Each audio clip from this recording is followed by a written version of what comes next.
ब्रह्म मुहूर्त ध्यानोपरांत सत्संग। साधक द्वंद्व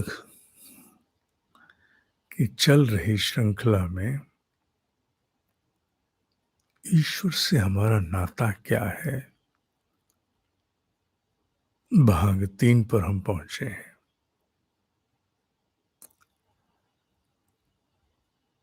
स्मरण करो ऊर्ध्वगामी लोक और उनकी सत्ताएं। ये पृथ्वी ही अकेला लोक नहीं है, कुल 14, जिनमें एक बीच में पृथ्वी, 7 अधोगति के, 7 ऊर्ध्व गति के, ऊर्ध्वगामी। ओम भू ओम भुव है, ओम स्व है, ओम मह है, ओम जन है, ओम तप है, ओम सत्यम। ये जो ऊपर के ऊर्ध्वगामी लोक हैं, इनमें रहने वाली सूक्ष्म और कारण शरीर की सत्ताएं, यहां तक कि मोक्ष प्राप्त जीवन मुक्त जीवात्माएं भी, जिनके पास न स्थूल न सूक्ष्म, वो भी, और जो जितनी भी देवी सत्ताएं हैं, ये सब इन ऊर्ध्वगामी लोकों में रहते हैं। ईश्वर का प्रत्यक्ष हस्तक्षेप तो नहीं होता, ईश्वर माने ब्रह्म का, पर उसके अंतर्गत जो व्यवस्था है उसमें इनके पास उसकी जितनी सामर्थ्य रहती है, जितनी मैंने कहा, इन्हें ब्रह्म का पार्षद कहा जाता है। पार्षद माने निकटवर्ती, one who is very close. और ये सारी जितनी भी उत्कर्ष प्राप्त जीवात्माएं हैं, आत्माएं हैं, चाहे वो आज दैवीय सत्ता के रूप में भी हों, ब्रह्म ऋषियों के रूप में भी हों, ये सब हमारी ही भांति सामान्य रही हैं।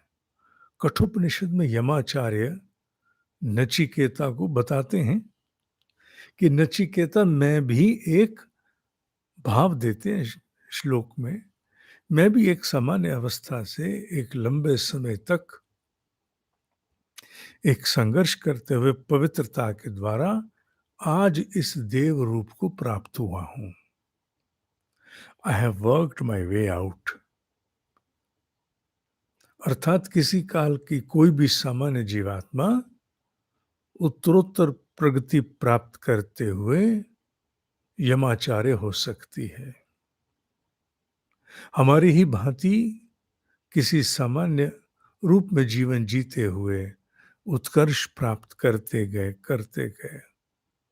ऊर्ध्वगामी लोकों को प्राप्त होते गए, ब्रह्म के पार्षद बनते गए, उनको अधिकार मिल गए, दायित्व भी मिले साथ साथ। बिना दायित्व के अधिकार किसी को नहीं दिए जाते, दायित्व साथ में आता है। ये जितने भी ब्रह्म के पार्षद हैं, वो चाहे दैवीय सत्ताओं के रूप में हो, चाहे ब्रह्म ऋषियों के रूप में हो, सब ब्रह्म के अंतर्गत ही आते हैं। ब्रह्म निर्लिप्त है, निर्गुण है, माया रच दी चला गया। उसके उपरांत उसकी कमी को पूरा करने के लिए उसकी व्यवस्था है, क्रिया प्रतिक्रिया की, और व्यवस्था के साथ साथ मार्गदर्शन, प्रेरणा देना, उठाना, आगे बढ़ाना, ये सारे कार्य इन पार्षदों के द्वारा होते हैं। और केवल ये पार्षद ही नहीं है, विघ्नकारी सत्ताएं भी हैं। पर ये निर्णय कैसे होता है कि कौन किसके साथ है,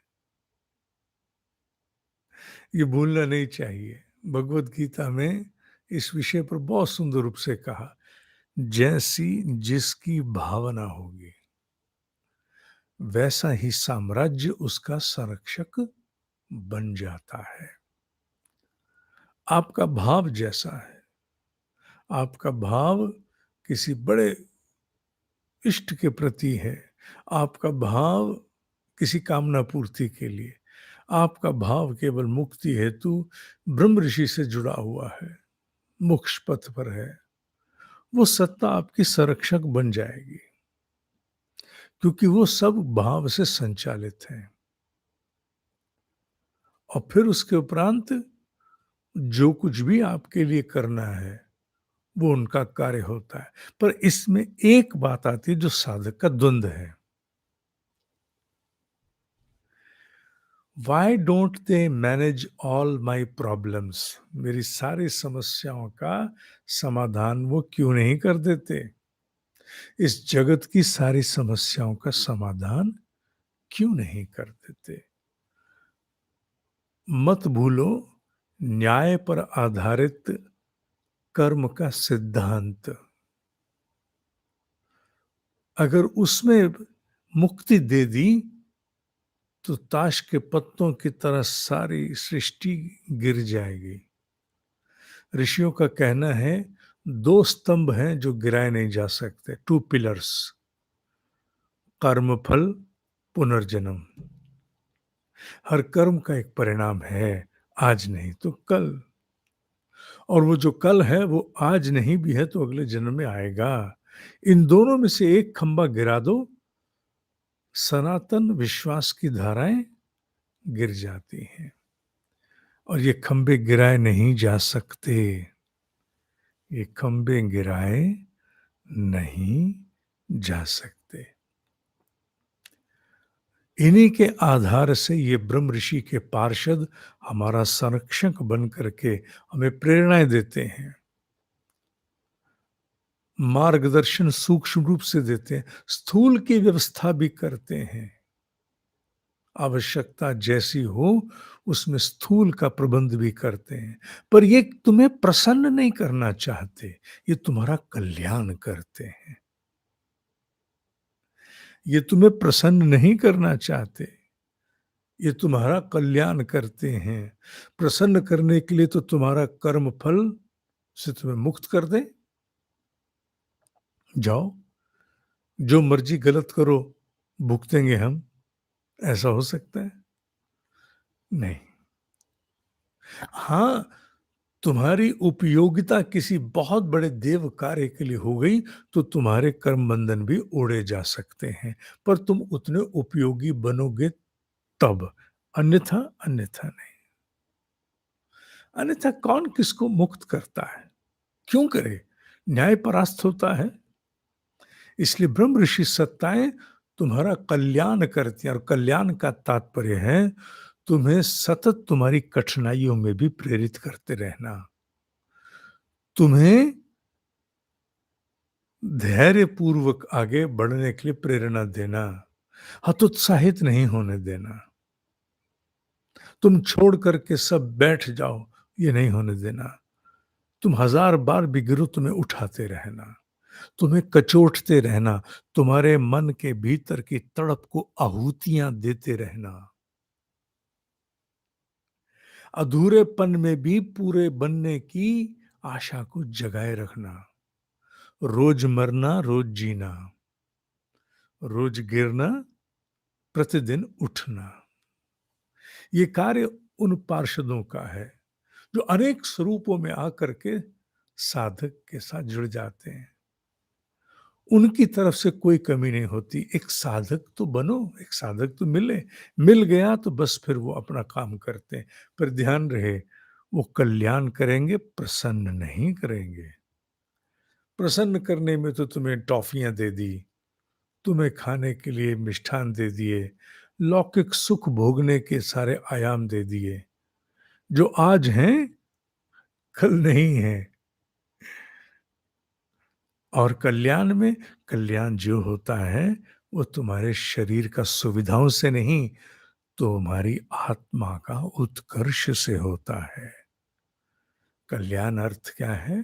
कल्याण हो अर्थात तुम्हारी जीवात्मा को उत्कर्ष प्राप्त हो, आत्मा नहीं जीवात्मा। तुम्हारी जीवात्माओं को उत्कर्ष प्राप्त हो, तुम्हारी वृत्तियां ढीली पड़े, तुम्हारी दुष्प्रवृत्तियों का उन्मूलन हो, तुम्हें विस्तार भाव आए, तुम्हें तप भाव आए, तुम भीरू नहीं, अपितु एक योद्धा की भांति विकसित हो जाओ। चुनौतियों को सींग से पकड़ना सीखो और कठिनाइयों से विमुख नहीं, कठिनाइयों को अनुभव करते हुए मार्ग निकालो।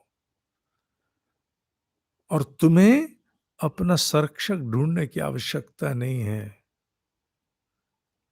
वो अपने आप तुम तक पहुंचते हैं। तुम में कोई क्षमता नहीं कि तुम उन तक जा सको, धेले भर की नहीं है। और मैं यूं ही नहीं कह रहा हूं, मेरी बातें यूं ही नहीं है ये।